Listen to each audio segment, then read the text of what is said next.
The following is a Joel Michalec production. On November 13th, Felix Unger was asked to remove himself from his place of residence. That request came from his wife.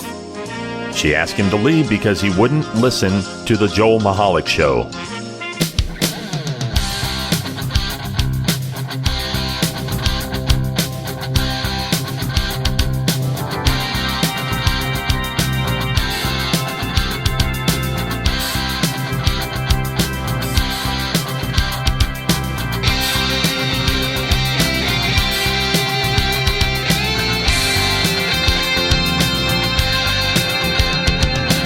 Hello and welcome to 2022 here on the Joel Michalec Show, featuring the lovely Sharen.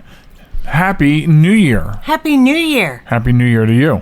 Happy New Year to you. Happy New Year to you. Hey. We don't go there, sir. Welcome. We're back post-holidays, and it's nice to see everybody. Quote unquote. Yeah. Hopefully, during the break, you were able to catch our very Merry Christmas broadcast special on partner networks. Mm-hmm. That's the only place you were able to hear it. It is not a podcast, so hopefully hopefully you caught it and enjoyed it. Yes. And recorded it. So and send it to it. No, I'm just kidding. Send it to a frenemy. Yeah. Send it to a frenemy. Frenemy, right. Okay, so let's get the business out of the way of the show first. You can find us at joelmichalec.com on the web. You'll notice there's a slight change to our web address. More on that later. We did announce that we will be doing that, so we are at joelmichalec.com. And that doesn't roll. Want to spell that? 'Cause yes, ma'am. The pronunciation is deceiving. Joel. Okay. Michalec. That is correct. Joel Michalec. So jmtalk.net is still active, and we're working to keep it active, but just in case, we want to make sure everybody, including new listeners, have the... what do you want to call it? The home base address. Yeah. So there you go. On social media at TikTok and Facebook. It's been a while. At TikTok and Facebook at JM Talk. Instagram and Twitter at JM Talk Radio. Instagram and Twitter rolls off of my tongue easier. Really? Than trying to say TikTok and Facebook. Wow. Because you're like, on TikTok and Facebook, and then when I get to the other ones, Instagram and Twitter. Okay, but I don't know. Yeah, you're just weird. Instagram and Twitter, did I say it? Is JM at JM Talk Radio. Also, send us an email at joelmichalecradio@gmail.com. Later on the program, some new music from Ben Real. Yeah, that's later on. You won't be around. It's after you leave me. Yeah, well, you know. After you leave me for the 155th time, because this is show number 156, if you're counting. How do you like that? Okay, folks. So it's been forever and a month ago that we've been dealing with COVID. Yes. And we're still dealing with COVID. Yes. And so there's going to be a lot of COVID on this show, unfortunately. Oh, no. Because, I'm so tired of COVID, though. We all are. But there's some things that people need to know. Yeah. And then, before we even left, before our last show of 2021, we already had the Wombat of the week for this show. And it has something to do with... Oh, no, it has nothing to do with COVID. I don't know why I thought it did. So, okay, so not the whole show, but a good chunk of the show. Oh, my goodness. So, anyway, that being said, let us dive into... Do you have any initial thoughts on anything before I start hitting the news stuffers?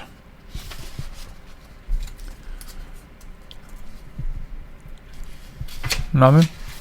No. Okay. Nothing. I just thought... Well, all right, so later on the program...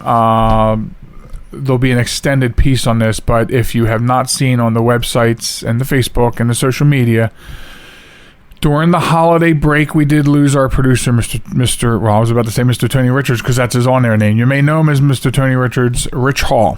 So he passed away due to complications related to COVID. He had beat COVID, Yes. And then the complications took him away from us. Yeah. So, extremely sad. Yeah, very sad news. So I'll be covering that later on in a farewell piece. Okay. So, I started a list in 2021. Let me just check it. See if there's anything relevant. Okay, let me do this real quick because it's close to the holidays. So, there were a lot of videos of Christmas trees and cats. Okay, yeah. During the holidays. Yeah, cats. And I just have to tell you, it just enrages me to watch videos of what cats do to Christmas trees. I don't know what it is, but what if a dog did it? Then it'd be cute. A dog wouldn't do it. But if a dog would not hop up on the highest piece of furniture it can, like a hutch or something, and then swan dive through the air to the top of the Christmas tree and pull the whole Christmas tree down. Well, not that we've seen yet. So I don't know. I know. I don't know what it is. But I wanted to get that off my chest. It enrages me to watch cats. Can I just say one thing though? Do that. Then don't watch them. Dogs don't get up that high to do damage like that. In fact, I did see one video. If it enrages you that much, don't watch them. I did see one video where somebody took the walls that form a dog cage, and put them up, and they were only about 2 or 3 feet high, and just put them around the tree so the dogs could not get close enough to interact with the tree. Yeah, but that's taking away from the tree.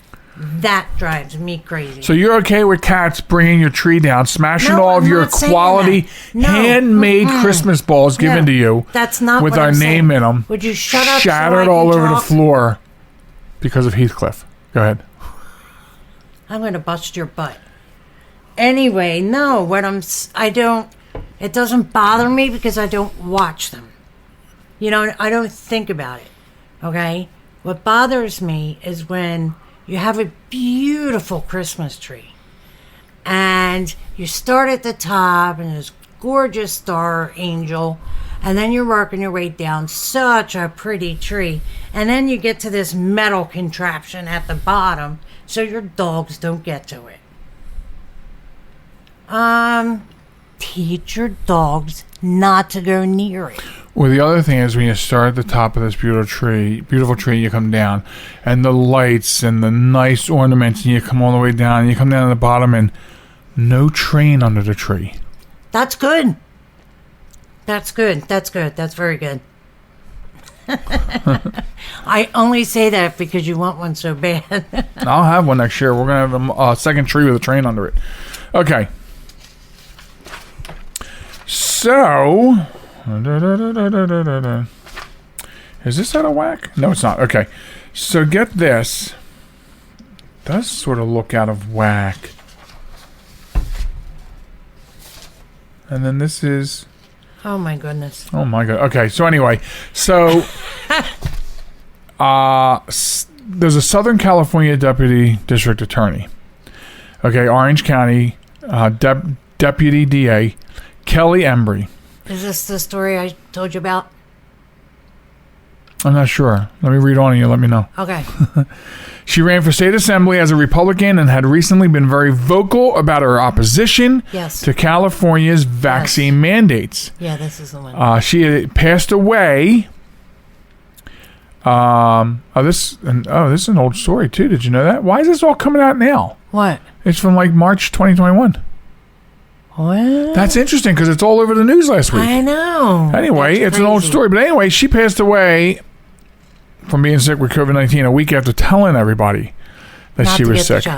No, after telling everybody that she was sick with it. Oh, okay. She was 46 years old. That's insane. Yeah. So it doesn't say whether she had anything underlying, but she was very pro-business, pro-taxpayer, pro-political outsider. And she took to Twitter about her opposition on mandates in the state of California, against mandates. Yeah. Mask mandates, vaccine mandates.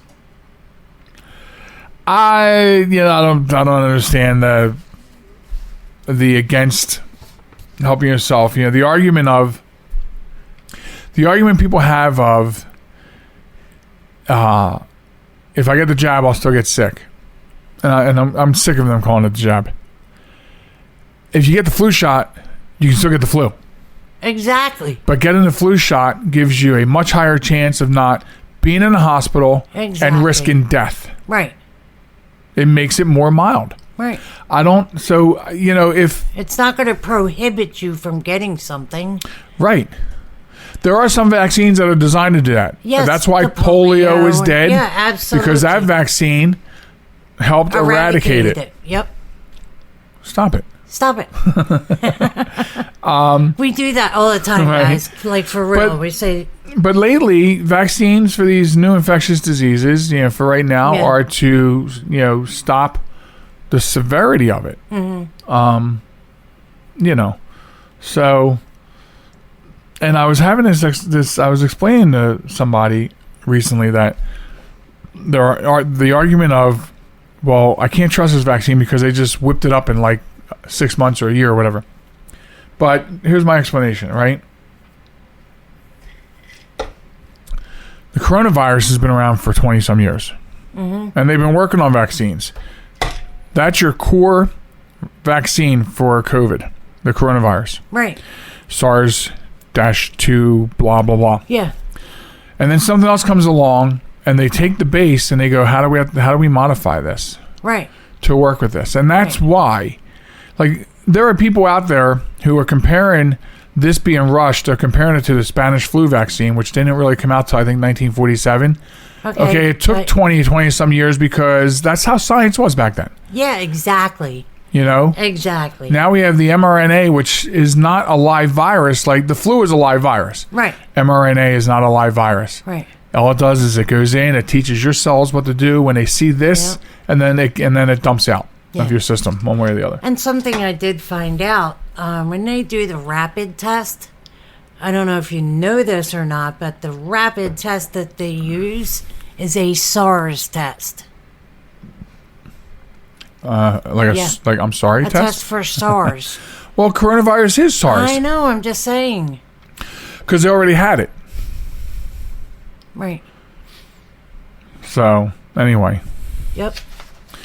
So the reason that I did that story first, going into this next story, we got time. So the reason I went into this one is about a Texas set of doctors, Peter Hurtez and Maria Elena Batazzi. They're from Texas Children's Hospital. And here's the thing. So they had a vaccine authorized in December for use in India, and they think that their vaccine could help solve one of the most vexing problems in global public health. How to supply lower-income countries with a COVID-19 vaccine that is safe, effective, and affordable. Here's the thing. Their vaccine is called Corbevax, and they say it's a game changer. Basically...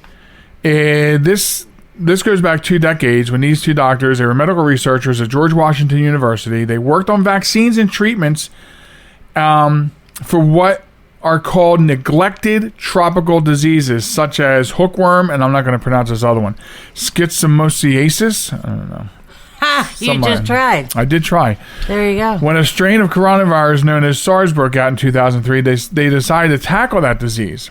And then when they moved to Houston and Baylor College of Medicine, et cetera, they created a vaccine candidate using protein technology. This involves using proteins in the virus or bacterium that can induce an immune response, not cause the disease. Very similar to hepatitis B vaccine.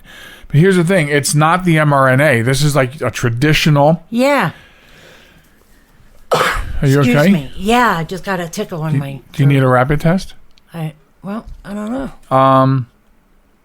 So they tried to interest the government officials with this, and our government wasn't impressed with it. But India just approved their vaccine for use. India's got a bad COVID problem. Oh, wow. As far as spread. Yeah. Well, they have like 100 billion people in their country. Right. Well, here's the thing. Now there might be some interest now that other countries are interested in this. Why? Because India came up with it, so now... No, India didn't come up with it. India contracted them. They want their... okay, but India has approved this vaccine. Yeah. So now other countries are like, oh, Right. Maybe it will work. So they did say the biggest success they had was going to Texas because they said there's a lot of philanthropists in Texas that are interested in things like this. Right. And that's how they got the backing. Right. They got the backing from like 4 major, huge Texas philanthropy companies. Right. Or philanthropy, it's called philanthropies. Okay. That's what you call a philanthropy company. Yeah. So, when people say, why did you leave Washington, D.C. area to go to Texas? And that's exactly what they said. They said, because there's philanthropists here who will back this. Right. And so here's one of the important things. So clinical trials showed that they were right to be confident because Corbevax does work. An unpublished study conducted in India involving 3,000 volunteers found that the vaccine is 90% effective in preventing disease caused by the original COVID-19 strain and 80% against the Delta. It's right now being tested in the same type of studies for Omicron, but Omicron has been so far more mild than anything else. Sure. So, right? But these two are sitting on a vaccine that. Did you lock the security system out? No. So she's just standing at the top of the steps crying? Yeah. So these two doctors, these two scientists, come up with this. Hats off to them. For real. Yeah. I mean, really. Hats off. Yeah. I wish more people would be like that. And it's amazing how they're developing this in the United States, and the United States doesn't want to give them any traction. I know, right? It's weird, right? Yeah. But India will. Yeah. Well, you know. India has more people per capita in their country than we do. Yeah, I would agree with that. Oh, they do. Definitely. Yeah. There's stats on it. So, but yeah. So, that is, yeah. What? That's really, that was the news portion, Oh. the COVID news portion, leaving us like 2.5 minutes. What? Which is not enough time for another topic I had about reheating foods. I have to think about that. I don't know why I wrote that down. You have to understand, I wrote this list. I was keeping this list like 3-4 weeks ago. Wow. There's only 2 items on it, but there's more items on the phone. Yeah. I got items all over the place. Wow. Yeah. Maybe one day I'll invent some sort of system where if you put it one place, it's in all your places. Okay, but there is something like Wouldn't that be cool? I'm sure. Like what? What you just said. When you put it in one place, it goes in all of them. Well, we tried a couple of those one place everywhere. We tried the iPhone notes with 4 or 5 people, and it only worked for a while, and then all of a sudden updates weren't going back and forth. Remember, you can share and collaborate on iPhone notes. Not perfect. Yeah. And we wound up having to switch to Google. Right. Which was at least a little bit better. I could do that, I guess. I suppose. Anyway, so coming up on the program, some more fun stuff. We have a Wombat of the Week that is... I've actually been looking forward since we found this Wombat of the Week of talking about this Wombat of the Week. It's really hilarious.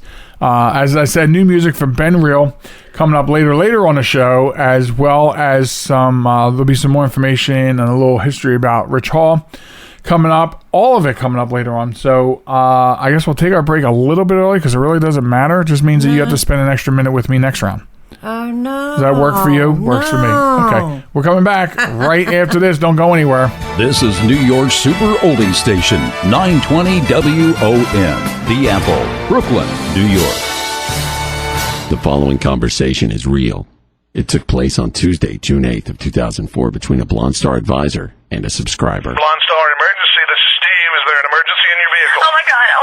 I've locked myself in my car and the keys are on the outside. Ma'am, oh my god. Ma'am, I need you to calm down. Okay, it's just that the windows are rolled up and I'm starting to sweat. My keys are on the outside. Now, your keys are on the outside of the vehicle? Yes, oh my god. Now, does your car have automatic locks or... Yes. Okay, here's what I need you to do.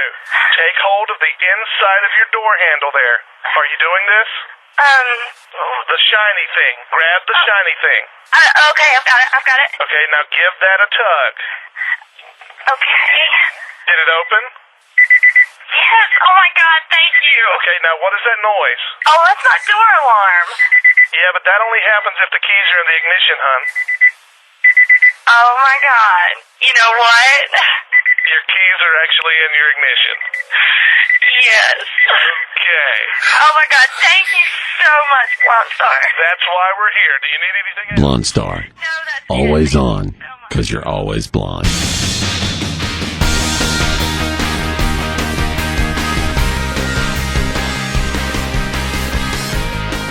Welcome back to the program. It's the Joel Michalec Show featuring the lovely Sharen, new in 2022. Welcome back to the program, and got some things to talk about. Yeah. This one I realize I'm probably going to cause a fight. I've had this since before the holidays. Okay, is that the Wombat? No. Oh, okay, all right. Wombat of the Week coming up soon. This one here it's an opinion piece. It's not Okay. news. It's an opinion piece. Okay. And this opinion piece is called "It's Time to Stop Giving Gifts to Adults." Your face just went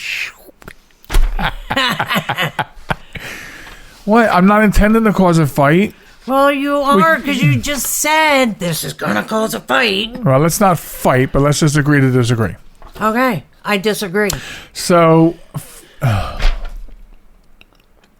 And what I say goes, and you know it. you're going to make something out of this Go ahead. for the show.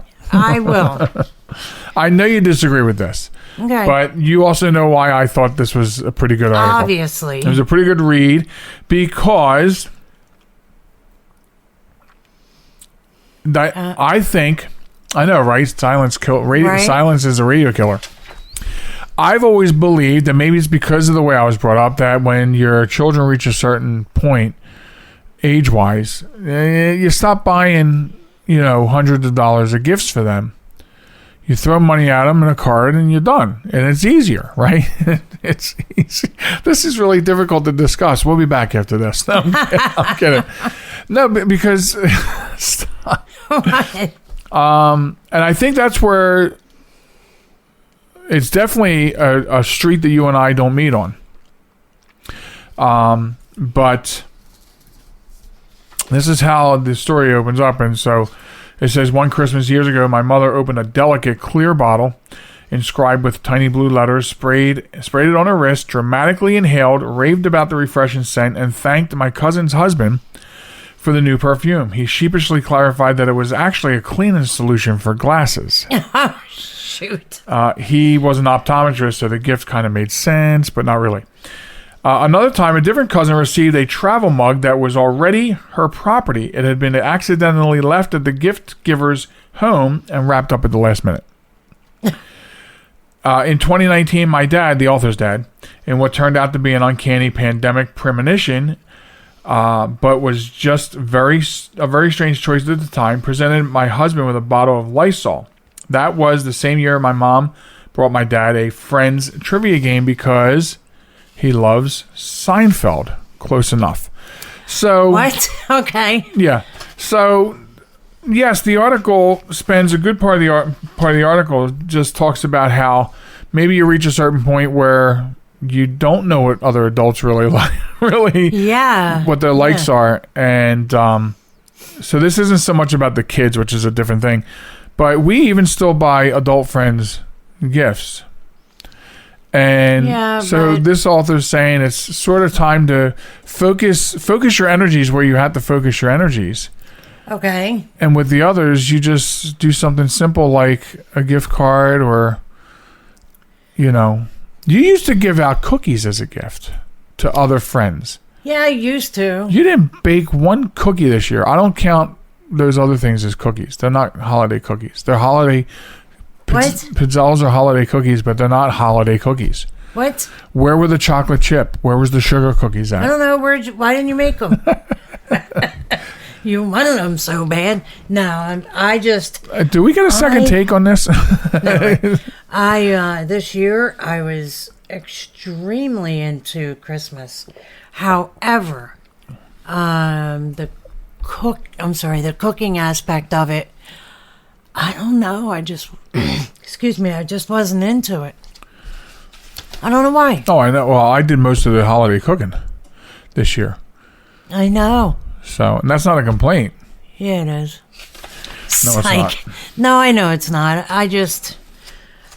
You don't understand, okay? It was the way I was raised. The woman cooks and cleans and takes care of the house. That's the way I was raised. Out there in Radio Land, you may not agree with me, and that's your prerogative. You know, that's fine. We work well together, you and I. Mm-hmm. Where when one doesn't feel like doing it, the other picks up the slack. You know what I mean? Imagine that. That's the perfect relationship. I know. And 50-50 give, actually 100-100 give take. Yeah. So, and nobody can be give, and nobody can be take. It Right. doesn't work. Eventually it will fail. Exactly. So that's why I felt like total dirt for not cooking. No need. No, but that's not the point. Well, Stop. I just made my point. Okay. I want you to acknowledge the fact that I felt bad, not dismiss it. I do, and I'm sorry that you felt that way. All I was saying was that there was no need for you to, because we are approaching 25 years married. We are the yin and yang. If you don't start Get all that? dismissing it, don't stop dismissing it, then... No, I'm just kidding. Yeah, we are quickly approaching 25 years. Yeah. I never thought it'd happen. So I remember during the break, the reheated food things. Okay. It has to do with the microwave. I can't stand my food reheated in a microwave. And you know that. Weirdo. And you know that. Yeah, I know, but I don't understand why somebody would do that. one thing about you I just don't get. So I have, like, at work, I have tools at work to avoid microwaving if I need to. Now, if I have to microwave something, a canned soup in a bowl, I will do that. But I have a crock pot a small crock pot that I have tossed a can of soup in and heated throughout the morning. So I have hot soup, not microwaved, for lunch. I have a toaster oven at work for reheating foods. Okay. I just don't like microwave. Like I can't fathom the amount of people that use microwaves not only to reheat food, but there's recipes because it makes food nasty and rubbery. Then you're doing it all wrong. Well, to put food in a microwave for any reason, with the exception of leaving coffee in there for 2 days, is wrong. There's no other reason to put food in a microwave. Wow. So to put my food in a microwave is wrong. If you only knew in 25 years how much food you actually consumed out of the microwave, if you only knew. Maybe that's why I'm so ugly. Because that's what happened. Oh my gosh. But it's just, it doesn't cook evenly, first of all. Okay. Again, you're doing it wrong. Go ahead. Continue. Even when we have hamburgers. Okay. Right? But let's say we grill hamburgers or hot dogs. Okay. Right? I developed a new way to reheat them, remember? Instead of putting them in a microwave, some people just throw the patty in the microwave, nuke it. That's the beep, beep. Nuke it is the word. They nuke it so it turns into a nice crispy hockey puck that'll break all your teeth. I get a small nonstick saucepan, small one, a little bit of water, heat it up, and you put the patty in there with a lid and let it steam. Then you get a juicy, Why don't you just put it in heated the toaster burger. oven? Well, I don't always have a toaster oven. I'm like when down at the beach, I don't have a toaster oven. When we're down at the beach, I have to reheat my lunch on Sunday by tossing into a little saucepan. There's other ways, and it's juicy. It's not like I heat it up, but now the only use it has is I can carve it out into a pistol, and Okay. You know what I mean? Yeah, no, I get you. I do, but reheating certain foods in a microwave is like bridge building, because all you're doing is making blocks of food that you can use to slam a dam, to dam a river. Wow, slam a dam. Slam a dam. I can't get no agreement on that. We even laugh the same now. Oh my God. I just realized that. And I mean, so anyways, I was saying. It's 2022. Yeah, but why are there still instructions on packaging how to cook this in a microwave? It should say how to create a hockey puck. How to create macaroni and cheese looking silicone pads. Zip it. I don't know. I all I can say is you're doing it all wrong. When you reheat stuff, you're doing it wrong. I don't know. I'm just saying. I thought I was doing it. I think the right way to do it is to not do it at all. Okay. Find another means. And that's your prerogative. Air fryer. You got a really nice air fryer for Christmas. Yes, I did. You got an air fryer, rotisserie, dehydrator. Yeah. So apparently, it bakes. The neat thing is that we are supposed to be able to like roast vegetables while we're baking chicken patties or something. Right. I don't know. Yeah. But air fryer is another great alternative to. Yeah, it is. A microwave. That I will give you. We've done hot dogs now. We haven't done hamburgers, although you can do hamburgers in an air fryer. I've seen it done. But we've done hot dogs in the air fryer. They're actually pretty good. They taste like grilled hot dogs. Yeah, they do. We have done just about everything. Yeah, store-bought chicken nuggies. They're good. Fries. We've also made homemade fries. Yeah, you make a hell of a homemade fry with a air fryer. Yeah, I do. So it cuts the time out, and it locks in the moisture. So when you bite into it, you don't bite into it and come away with the roll in the condiments, and the burger's still there. That's. I thought you were going to say something else. That's. Dude, bite into a hamburger and pull away, and nothing but your teeth are still attached to it. Alrighty.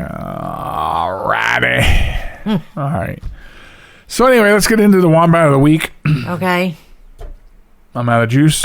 Okay. That's all right. I will try to hop through it. And we'll see you next time. If you want to get involved in the Wombat of the Week, it's very easy to do, especially if you're a new listener. This is how it works.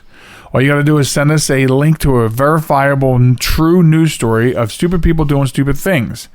And you can send it to us either at our email, joelmichalecradio@gmail.com, or you can send it to us as a DM or PM or whatever it is on Facebook at JM Talk. Right. And we'll put it in line. This one could not wait. Could not wait. Got it before Christmas. It's aged a little bit, but that doesn't matter. For whatever reason, it was sent to us. And so even though it is aged a little bit, it's still funny as hell. Yeah, some of our wombats are aged. Yeah, they are. We had one that was like 4 years old, I think, once. Yeah, it was like from 2016. We did it in 2020. Exactly. Anyway, this one is about a pastor who tells a telethon that viewers can't speed up Jesus' return, or they can speed up Jesus' second return, the second coming of Jesus, through donations. Now, first of all, my big problem with televangelists and evangelists is the fact that they steal money from the elderly and people who are like handicapped in false beliefs that by paying all their money to the church, things will happen to them. Absolutely. God will heal them. Exactly. God will take away their pain. God will fix all their ills. Yeah. Meanwhile, the evangelist is buying jets, fueling them up. Right. Houses, what is that show? We were going to watch it. We never even started watching it on HBO about that family of evangelists. Can't think of the name of it. It's right on the tip of my tongue. We were going to watch it. Oh, was it the Gemstones or something? I don't remember. Something Gemstones? Okay. With but anyway, it's about the family of evangelists, like 3 generations of evangelists. Okay. And I know the one guy that you like from Pitch Perfect, Adam something, he's in it. Oh, and John Goodman is the grandfather. And the mother and the father. Right. So John Goodman and then his son and then his son's son is the Adam. It was a movie, kid. No, it's a series on HBO. Oh, is it? Yeah. Okay. Something Gemstones. But anyway, and that kind of pokes fun at what these evangelists do and how and what they get involved in and how they're raping people with the money. Right. So anyway, now being an escaped Catholic, and like a lot of other religions, they preach that no one knows the time that Jesus will come back, and that's going to be Judgment Day and the rapture and this and that. Well, anyway, so more than 35,000 people have used this pastor's digital COVID vaccine religious exempt form. So this pastor that we're going to talk about is also very popular for selling a vaccine religious exemption form to his God. followers. Louisiana televangelist Jesse Duplantis from Louisiana stirred up criticism after comments he made on Victory-thon, which is a 4-day live TV event that the pastor hosted. It says last week, but I forget when. I think this is about a year or so old, maybe 2. According to the event's website, this year's main focus will be building new state-of-the-art Victory studios. What? Yeah. The Victory Network is a faith-based television network sponsored by Kenneth Copeland Ministries. Remember, Kenneth Copeland, I think, is the one who got rid of COVID. You remember the video that was going around? Yes. COVID-19? Yeah. I blow you away. Yes, Right, so that's Kenneth Copeland. Yeah. Okay.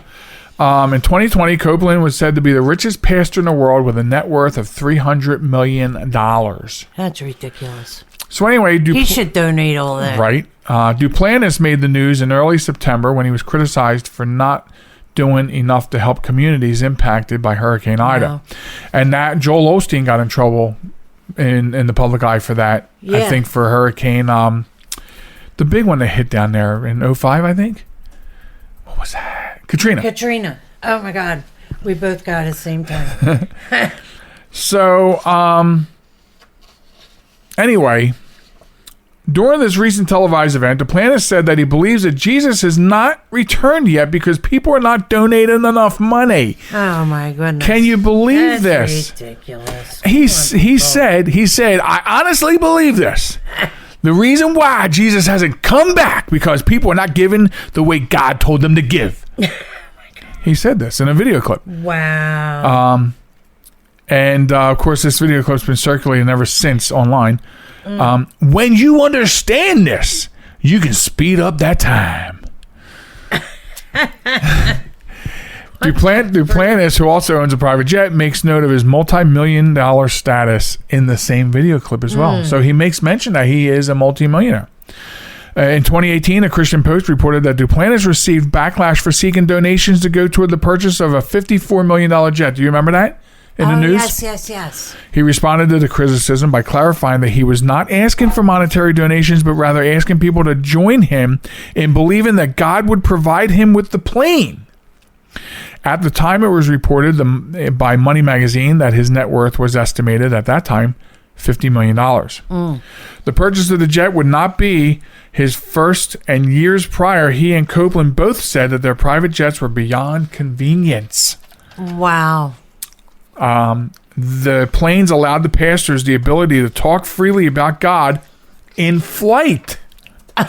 Something they may be unable to do on a commercial plane. That's ridiculous. Do you believe the bullshit that these people spew? Can't. I can't. So anyway. There are people out there are so gullible. It's a shame. Yeah. So back to Victory-thon, where he said, I really believe this. Yeah. If people would just call this number and put victory all over the world, every available voice, every available outlet, the Father would say, Jesus, go get him. Wow. That was a great impression. Was it? What is hindering all these things is because people are not doing the financial realm. Because we live in an economic world. What's God called them to do? They need to do it. Isn't there a part in the Bible where Jesus tore up a... Well, he kicked the Pharisees out of the temple. Yeah, but he destroyed the... what's it called? The purchasing area, like where people selling stuff. Like, the market. Yeah, he He did. did. He destroyed the market. Yeah, because it was on his property, and he said, "This is it was not for me." it was on it was on the church property or something like that. It's this. Don't do this for me. And blah, blah, blah. how many Christmas bazaars did you go to as a kid, hosted by churches on churches' property? I know, right? Way to follow the Bible, but yeah. So this guy is telling you that if you donate more money, God will say, Jesus, go get them. Well, go down there and get them. Down there and get them. God would turn around at the wall and say, we did it. Jesus, go get them. We hit our mark. Wow. I'm telling you that they're full of shit. Yes, but there's people out there that believe them. And that's the saddest part of the story. Give them their last red cent. That's the saddest part of the story. Saddest part. So that brings us down to the point where you get to say goodbye, Sharen. Goodbye, Sharen. Sharon's going to take her leave, the lovely Sharen. And I'll be back to finish up. And before I come back to finish up, new music, brand new music by Ben Real, right after this. Hi, this is Tara. You're listening to my puppy, so don't go anywhere. He'll be right back. I want to get back to kissing the cheeks of my grandbabies, making Sunday dinner with a house full of family and lots of laughs. COVID-19 has changed how we live and how we feel. But now, there are vaccines. And they are the very first step that let us get back to what we miss most. It's okay to have questions. Is it safe? Should I wait? Now, get the facts. Visit getvaccineanswers.org so you can make an informed decision when vaccines are available to you. Brought to you by the Ad Council. Are you ready for some more Joel Michalec Show? I'd better not. I have what doctors call a little bit of a weight problem. I have the irrefutable proof that the earth is not flat. Here it is. If the earth was flat, don't you think cats would be on the edge of it, knocking off? A new episode every Sunday at joelmichalec.com. 1, 2, 3, 4.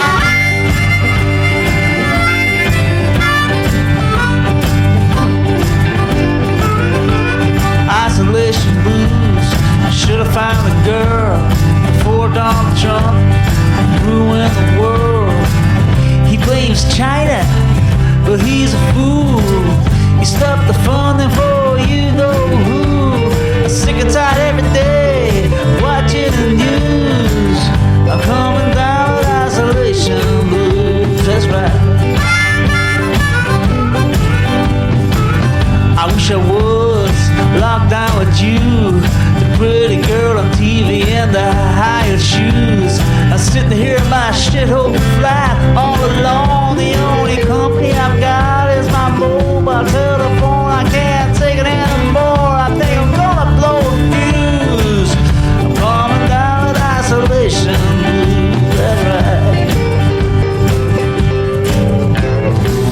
I'm bored of Netflix. I've watched every show I can stand. The news and get to play it on the radio for 2 months solid. I haven't left this room. I'm coming down with cabin fever, not the COVID flu. Oh, isolation blues. It's not good for you. If Corona won't kill ya, I think this will do. I've watched every conspiracy theory on YouTube. My head is spinning round with all this fake news. I'm drinking more and more whiskey than I was ever used to. I think I'm gonna die from isolation blues. That's right.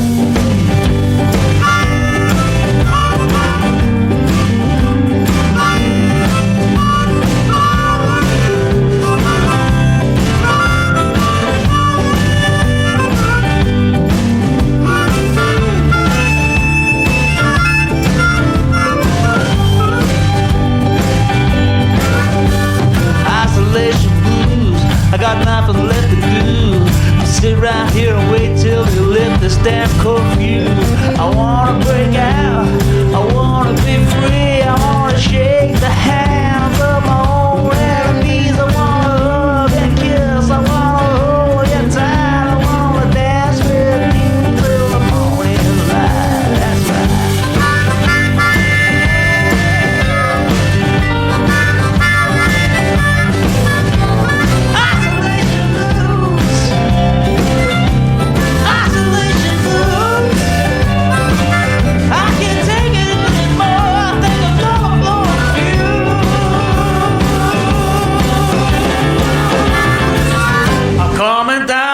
Isolation blues.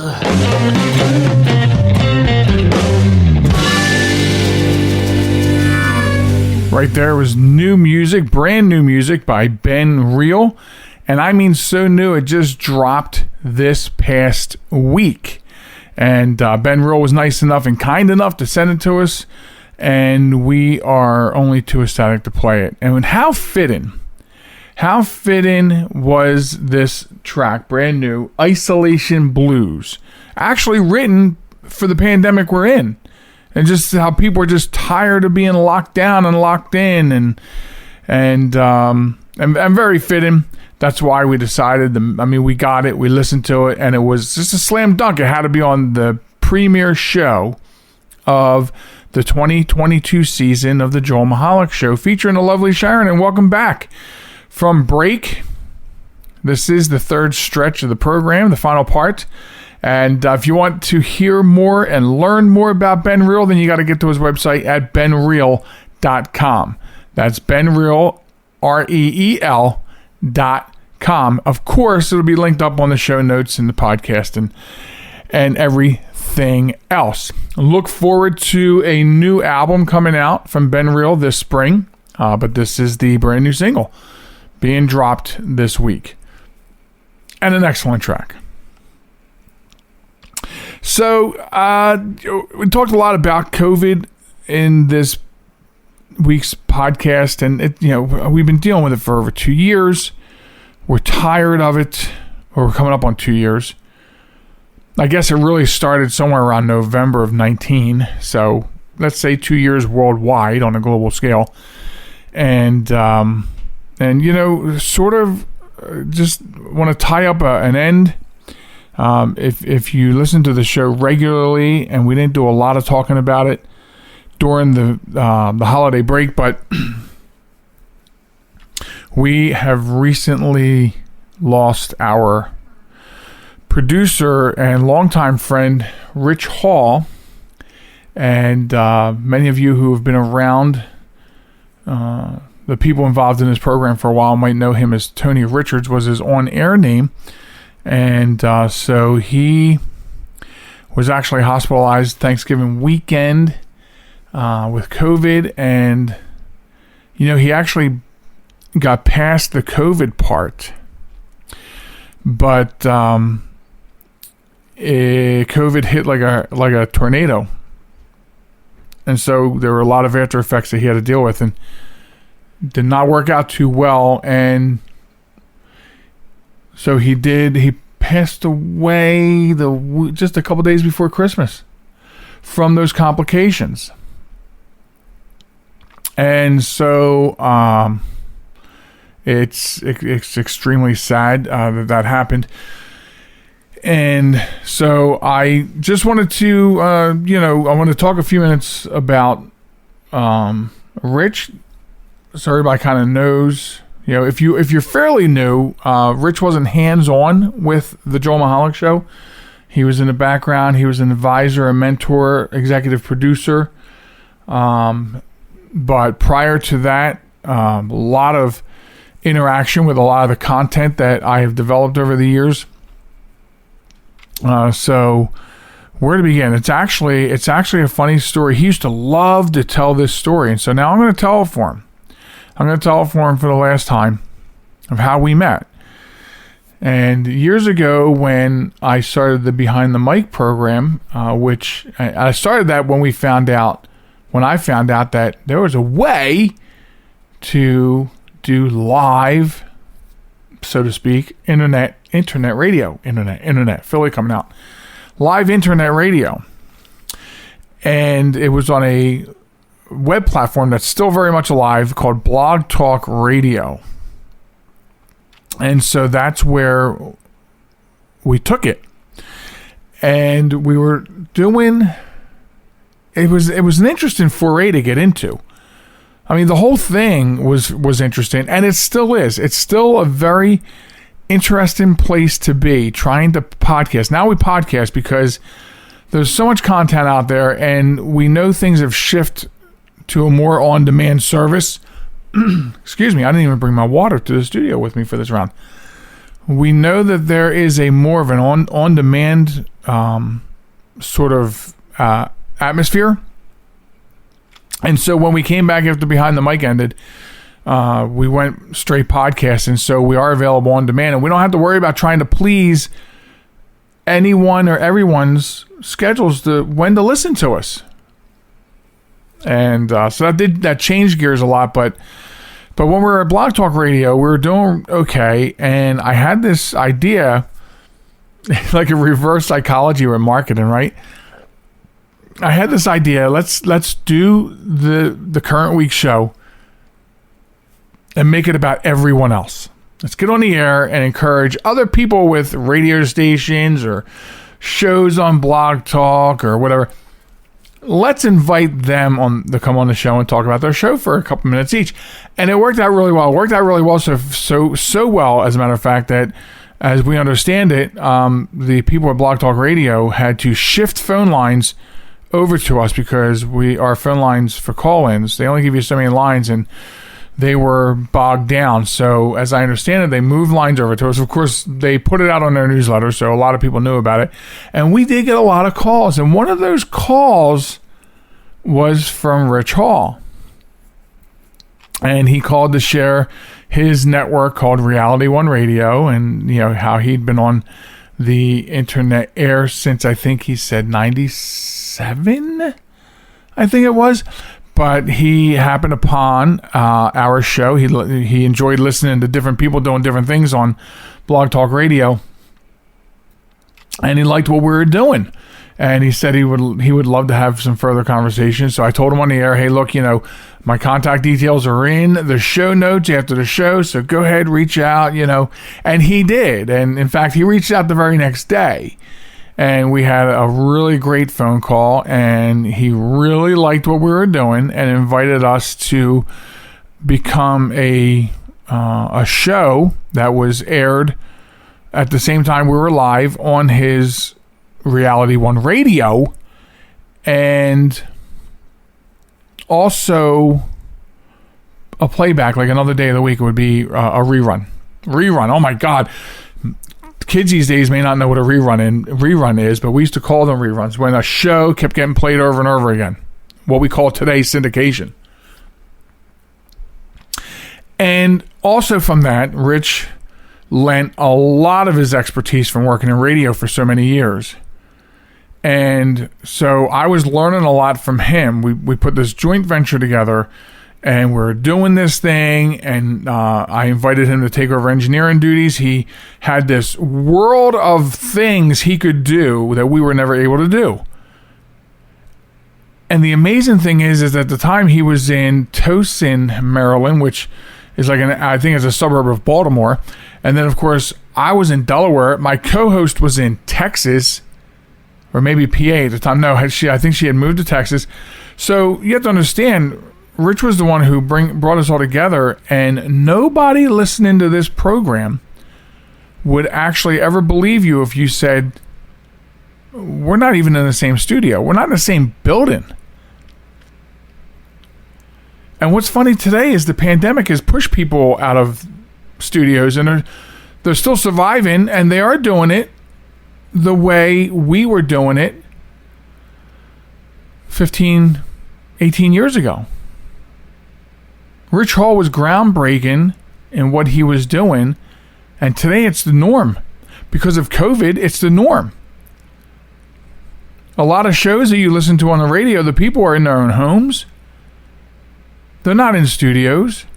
If they're co-hosts, there's a lot of shows where the co-hosts are in two different places. It is amazing what they're doing now.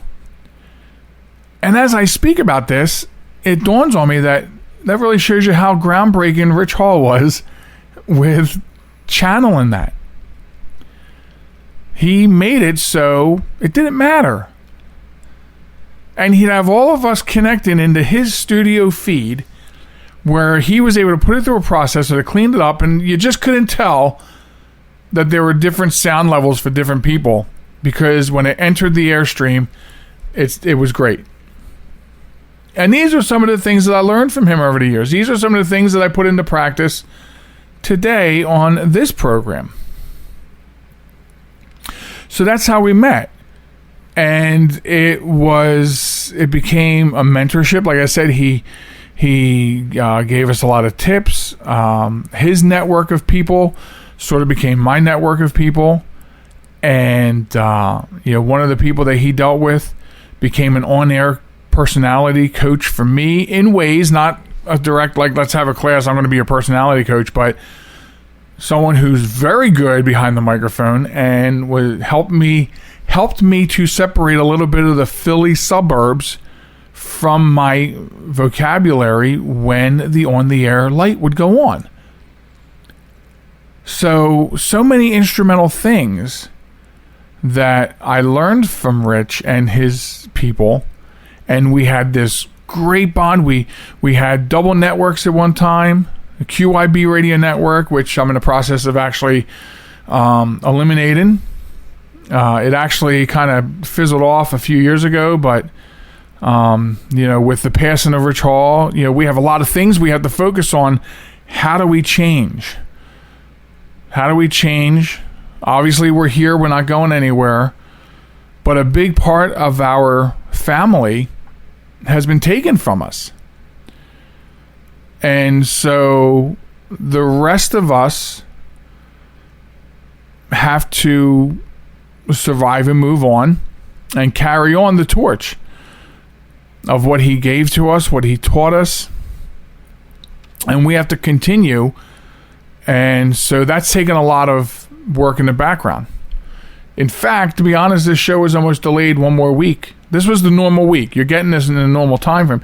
But this made us shift things, and we almost had a delay for a week just to put a few other things in order as things are coming together. But that's just a little bit of Rich Hall for like a send-off. A great talented person. There was a joke because of the Behind the Mic show. I was the guy behind the mic, and he was saying I'm the guy behind the glass. And he used to say, you are great behind that microphone. I'll do what I do behind the glass. Actually, we also used to say behind the curtain. We used to call him the wizard behind the curtain, as like a little joke to Wizard of Oz. Pay no attention to the man behind the curtain. He's a magician.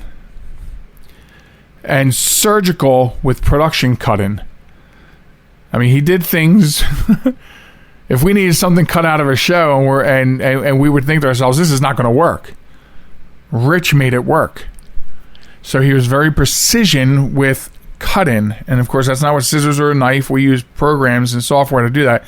But he was very precision with his cuts when it came to production. So a lot of great memories. I have wonderful, great memories with him. We talked almost every day.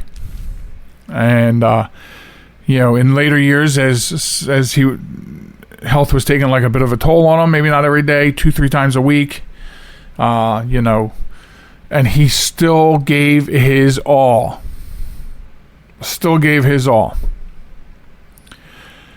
And that wasn't an expectation of us. I mean, we all came together and we put in what we put in, and our talents, and did what we did. And he was just always there. He was still producing a live radio show all the way up to the time that he went in the hospital. So that's amazing. But he was an amazing person, a dear friend, a dear colleague, a dear mentor, and I mean a legend in this business. And so I just wanted to spend some time in this first podcast. I mean, there was plenty of, we made a little bit of fun out of COVID-19 earlier. We talked about some serious things about COVID-19. It's still here. Geez, what a podcast to remember. But to leave this first podcast for me is to say goodbye to my dear friend Rich Hall. And you will be missed. And that will wrap up this podcast. So I want to thank everybody for listening to the Joel Michalec Show, featuring the lovely Sharen. It's 2022. We're happy to be back. We are encouraging you to visit the website now at joelmichalec.com. And you can get the podcast on every available podcast system out there. If it's not there, send us an email at joelmichalec.com. And send us an email at joelmichalecradio@gmail.com and let us know, and we'll get there. That's not a big deal. It's just a matter of talking to the right people.